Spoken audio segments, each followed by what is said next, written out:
माननीय तेजस्वी यादव जी, इस चुनावी अभियान में यह ऐसा पता चला कि आपके परिवार के पास 43 बीघा 12 कट्ठा 16 धूर जमीन पटना में है। तो इसको तो भाई दलित अति पिछड़ा इन लोगों को, सरकार को परेशानी भी हो रही है। मैं अपने बेटी के लिए पापा पापा पापा कहाँ है पापा? आपके पापा हैं घर में, तो क्या है मैंने बेटी के लिए करिएगा? असीम चंद्र राम बेचारा दलित है तो नहीं करिएगा? अभय कुशवाहा है तो नहीं करिएगा? आ जाइएगा ना, ये 8 जो क्षेत्र में चुनाव होना है, 88 नरसंहार हुआ था लालू जी के राज में। ये लोग तो बेचारा हारने का आदत लगा हुआ है, फिर हारेगा और दोषारोपण करेगा चुनाव आयोग पर, ईवीएम पर, चुनावी प्रबंधन पर। तब गुड़ खा भी कर रहे हैं, गुलगुल्ला से परहेज भी कर रहे हैं।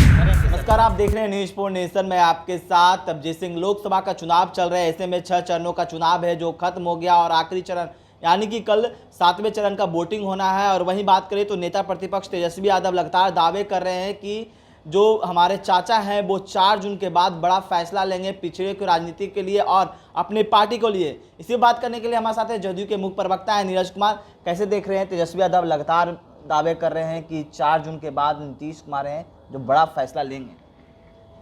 फैसला यही महत्वपूर्ण होगा कि जनता के जनादेश के अनुसार तेजस्वी यादव और उनके पूरे परिवार के कुनबे को और उनकी राजनीति को सलटा देंगे।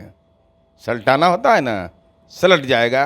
साथ ही साथ माननीय तेजस्वी यादव जी, इस चुनावी अभियान में यह ऐसा पता चला कि आपके परिवार के पास 43 बीघा 12 कट्ठा 16 धूर जमीन पटना में है। तो इसको तो भाई दलित अति पिछड़ा इन लोगों को, सरकार को परेशानी भी हो रही है। सरकार को विधवाश्रम बनाना है, ओल्ड एज होम बनाना है, तो ये सब ज़मीन पर कब्जा करेंगे। सरकार कब्जा करेगी कानून बना करके, ये तो नया चीज़ होना ही वाला है। तो यही है, अब तक के जो कानून है उसके अनुसार नहीं, नए कानून बना करके उन चीज़ों पर कब्जा किया जाएगा और गरीबों को बासगीत का पर्चा दिया जाएगा। वो तो करें कि जब से हमने बोला है 28 तारीख से, तब से नीतीश कुमार है जो प्रचार करने नहीं जा रहे हैं, इस तरह की बात। नीतीश कुमार जी तो हर एक लोकसभा क्षेत्र में प्रचार अभियान पूरा कर लिया। लालू यादव को क्या हो गया है? लालू यादव को कहाँ नहीं निकाल रहे हो घर से? वो क्यों नहीं निकल रहे हैं? तेजस्वी यादव, इस पर जवाब दीजिए। लालू यादव भी तो निकले अपने बेटी के लिए। पापा पापा पापा कहाँ है पापा? आपके पापा हैं घर में, तो क्या है मैंने बेटी के लिए करिएगा? असीम चंद्र राम बेचारा दलित है तो नहीं करिएगा?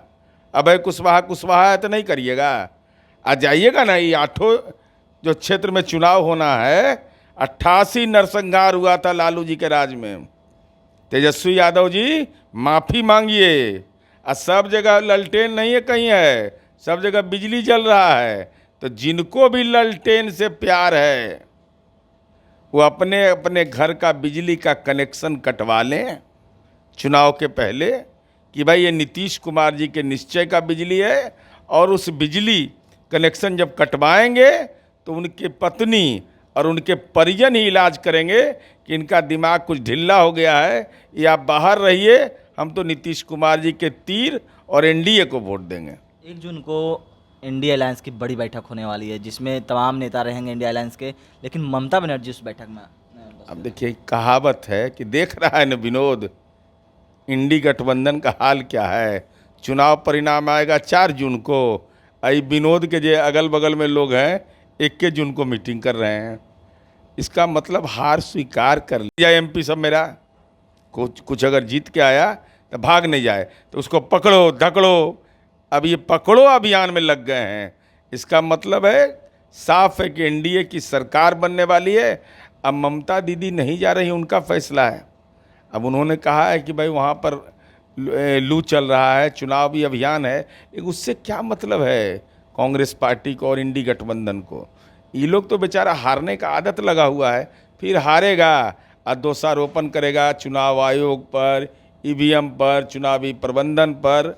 तब गुड़ खा भी कर रहे हैं, गुलगुल्ला से परहेज भी कर रहे हैं। वो तो करें कि सरकार हम लोग की बनने जा रही है इसलिए रणनीति बनाया जा रहा है। कांग्रेस ने तो डाटा भी जारी किया कि हम लोग 361 इसलिए अच्छा, अगर सरकार बन रही है तो 1 जून के क्या हो रहा है? सत्यनारायण स्वामी के कथा हो रहा है देश भर में। वो अपना डाटा निकाल चुके हैं। अरे भाई, हम पूछ रहे हैं कि सत्यनारायण स्वामी का कथा हो रहा है, डेटा निकालते रहे, जनता ने तय करेगी। 4 जून को ईवीएम में कैद है, 4 जून को एनडीए की सरकार बनेगी।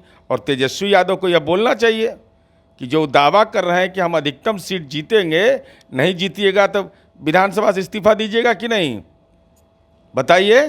कहें कि 35 से ज़्यादा जीतेंगे चौंकाने वाला रिजल्ट बार बार बोल रहे हैं। तो चौंकाने वाला तो अबे करेगा। 0 पर आउट हुए थे पिछला बार भी, हमारी उम्मीद है कि इस बार भी 0 पर आउट होंगे। अब पारिवारिक आरक्षण तो खत्म होना तय है, इसकी तो गारंटी है। तो कल कैसे देख रहे हैं जिस तरह से 8 चरणों पर वोटिंग होना है, और खासकर पटना लोकसभा में भी, जो दो लोकसभा है पटना में, उसमें भी वहाँ पर वोटिंग होना है। अरे यहाँ क्या चुनाव है? अब पटना में जिसको 43 बीघा जमीन है उसको कोई वोट देगा भाई?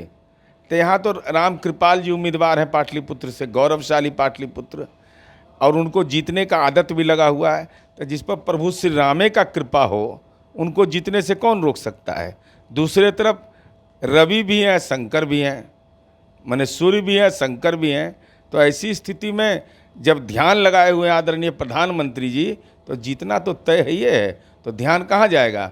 बाबा भोले पर जाएगा और रवि पर जाएगा, तो उसका लाभ तो मिलना ही है। तो क्या कुछ कर रहे थे जदयू के मुख्य प्रवक्ता नीरज कुमार, आपने सुना। इस तमाम खबर पर न्यूज़ के साथ नमस्कार।